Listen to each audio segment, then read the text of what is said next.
ഭൂതത്താൻകെട്ടിലെ tourism പദ്ധതികളുടെ നിലവിലെ സ്ഥിതി വിലയിരുത്തുന്നതിനായി MLA ഷിബു തെക്കുംപുറം സ്ഥലം സന്ദർശിച്ചു. DTPC ഇറിഗേഷൻ വകുപ്പ് ഉദ്യോഗസ്ഥരും അദ്ദേഹത്തോടൊപ്പം ഉണ്ടായിരുന്നു.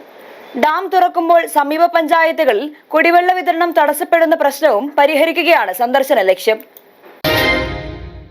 ഭൂതത്താൻകെട്ട് ഡാം തുറക്കുമ്പോൾ കവളങ്ങാട്, കുട്ടമ്പുഴ, പല്ലാരിമംഗലം പഞ്ചായത്തുകളിലെ വിവിധ പ്രദേശങ്ങളിൽ കുടിവെള്ള വിതരണം തടസ്സപ്പെടുന്ന പ്രശ്നത്തിന് ഉടൻ പരിഹാരമാകും. ഇതിനായി പെരിയാർ വാലി ഇറിഗേഷൻ വിഭാഗത്തിന്റെയും കേരള വാട്ടർ അതോറിറ്റിയുടെയും ഉദ്യോഗസ്ഥരുടെ സംയുക്ത യോഗം MLA ഷിബു തെക്കുംപുറത്തിന്റെ നേതൃത്വത്തിൽ ചേർന്നു. ഡാം തുറക്കുന്ന സാഹചര്യങ്ങളിൽ പമ്പ് ഹൌസിൽ ആവശ്യമായ വെള്ളം ലഭിക്കാത്തതാണ് കുടിവെള്ള വിതരണ തടസ്സത്തിന് പ്രധാന കാരണമെന്ന് യോഗം വിലയിരുത്തി. ഭൂതത്താൻകെട്ട് ഡാമിൽ ആവശ്യമായ തോതിൽ വെള്ളം സംഭരിച്ച് പമ്പ് ഹൌസിലേക്കുള്ള പമ്പിംഗ് സുഗമമാക്കുന്ന സംവിധാനം ഒരുക്കണമെന്ന് MLA നിർദ്ദേശിച്ചു. വിഷയത്തിൽ കേരള വാട്ടർ അതോറിറ്റിയുടെയും ഇറിഗേഷൻ വകുപ്പിന്റെയും ഉദ്യോഗസ്ഥർ വിശദമായ ചർച്ച നടത്തി ആവശ്യമായ നടപടികൾ സ്വീകരിക്കാൻ തീരുമാനിച്ചു. തുടർന്ന് MLA ഷിബു തെക്കുംപുറത്തിന്റെ നേതൃത്വത്തിൽ DTPC എറണാകുളം ജില്ലാ സെക്രട്ടറി ലിജോ ജോസും ഇറിഗേഷൻ വകുപ്പ് ഉദ്യോഗസ്ഥരും ഭൂതത്താൻകെട്ട് ടൂറിസം കേന്ദ്രങ്ങളിൽ സന്ദർശനം നടത്തി.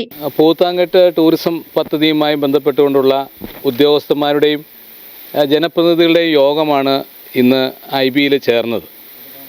നമുക്കറിയാം, ഭൂതത്താൻകെട്ട് ടൂറിസം നമ്മുടെ ജില്ലയ്ക്കും സംസ്ഥാനത്തിനും അഭിമാനമായി മുന്നോട്ട് പോയ ഒരു പദ്ധതിയാണ്. DTPCയുടെ സഹകരണത്തോടു കൂടി കഴിഞ്ഞ കാലങ്ങളിൽ ഏറ്റവും അഭിമാനകരമായ നിലയിൽ പോയ ഒരു ടൂറിസം പദ്ധതി കഴിഞ്ഞ 10 വർഷക്കാലമായി ഒന്നും ചെയ്യാതെ മുന്നോട്ട് പോവുകയാണ്. കാട് പിടിച്ചു കിടക്കുന്ന സ്ഥലങ്ങളാണുള്ളത്. ജനങ്ങൾക്ക് ഒരു പ്രയോജനവും ഈ ടൂറിസം പദ്ധതി കൊണ്ട് ലഭിക്കുന്നില്ല. അപ്പോൾ ഭൂതത്താൻകെട്ട് ടൂറിസത്തെ നവീകരിക്കുക, കൂടുതൽ സാധ്യതകൾ പരിശോധിക്കുക എന്ന ലക്ഷ്യത്തോടു കൂടിയാണ് ഈ യോഗം വിളിച്ചിട്ടുള്ളത്. അടിയന്തരമായി ഈ ഭൂതത്താൻകെട്ടിലെ കാടുകളും അതോടൊപ്പം തന്നെ എല്ലാ പ്രദേശങ്ങളും നന്നാക്കാനുള്ള തീരുമാനമാണ് നമ്മൾ എടുക്കുന്നത്. കഴിഞ്ഞ 10 വർഷക്കാലമായി മുൻമന്ത്രിയും MLAയുമായിരുന്ന TU കുരുവിളയുടെ കാലത്ത് വിഭാവനം ചെയ്ത പല പദ്ധതികളും നശിച്ചുകൊണ്ടിരിക്കുന്ന സാഹചര്യത്തിലാണ് MLA ഷിബു തെക്കുംപുറത്തിന്റെ നേതൃത്വത്തിലുള്ള സന്ദർശനം. നിരവധി സഞ്ചാരികളെ ആകർഷിക്കാൻ കഴിയുന്ന പദ്ധതികൾ അവഗണിക്കപ്പെട്ട നിലയിലാണെന്ന് സംഘം കണ്ടെത്തി. ഭൂതത്താൻകെട്ടിലെ എല്ലാ ടൂറിസം പദ്ധതികളും അടിയന്തരമായി നവീകരിച്ച് വീണ്ടും പ്രവർത്തനക്ഷമമാക്കുമെന്ന് MLA അറിയിച്ചു.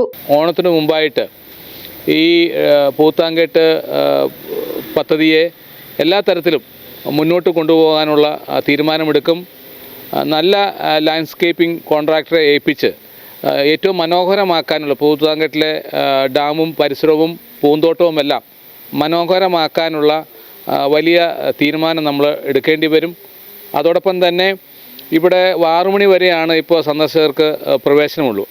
അത് സമയം കൂടുതൽ ദീർഘിപ്പിക്കണമെന്നുള്ള ആവശ്യം ശക്തമായിട്ടുണ്ട്. അതിനെ സംബന്ധിച്ച് ആലോചിക്കും. അതോടൊപ്പം തന്നെ ഈ പൂന്തോട്ടം മെയിൻ്റെനൻസ് ചെയ്യാനായിട്ട് നാമമാത്രമായ ജീവനക്കാർ മാത്രമേ ഉള്ളൂ. കൂടുതൽ ജീവനക്കാരെ നിയമിക്കുന്ന കാര്യത്തിൽ ശക്തമായ തീരുമാനം നമുക്ക് എടുക്കേണ്ടതായിട്ടുണ്ട്.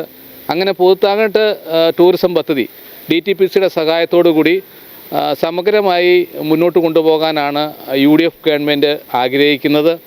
ഓണത്തിന് മുമ്പായിട്ട് അതിൻ്റെ തുടക്കം എന്ന നിലയ്ക്ക് ഭൂതത്താൻകെട്ട് ഡാമും അതുമായി ബന്ധപ്പെട്ട പൂന്തോട്ടവും നവീകരിക്കുന്നതിനുള്ള നടപടി സ്വീകരിക്കും. തുടർന്ന് ബൃഹത്തായ പരിപാടികൾ കളക്ടറുമായും മറ്റ് ഇറിഗേഷൻ മന്ത്രിയുമായും ഒക്കെ സംസാരിച്ച് നമ്മൾ മുന്നോട്ട് കൊണ്ടുപോകും. ഏതായാലും ഭൂതത്താൻകെട്ടിനെ എല്ലാ തരത്തിലും ജനങ്ങൾക്ക് അഭിമാനത്തോടു കൂടി ചൂണ്ടിക്കാണിക്കാൻ കഴിയുന്ന ഒരു സമഗ്ര ടൂറിസം ഡെസ്റ്റിനേഷനാക്കി മാറ്റാനുള്ള എല്ലാ ശ്രമവും UDF ഗവൺമെൻറ് മുന്നോട്ട് കൊണ്ടുപോകും.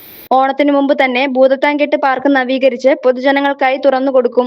സന്ദർശന സമയം വൈകിട്ട് 6 മണി വരെയെന്നത് കൂടുതൽ സമയം നീട്ടുന്നതിനുള്ള നടപടികൾ സ്വീകരിക്കണമെന്നും അദ്ദേഹം പറഞ്ഞു. ഭൂതത്താൻകെട്ടിന്റെ ടൂറിസം സാധ്യതകൾ പരമാവധി പ്രയോജനപ്പെടുത്തി പ്രദേശത്തെ വികസനത്തിനും തൊഴിൽ സാധ്യതകൾക്കും പുതിയ വഴിത്തിരിവ് സൃഷ്ടിക്കുകയാണ് ലക്ഷ്യം. Media 60 കോതമംഗലം.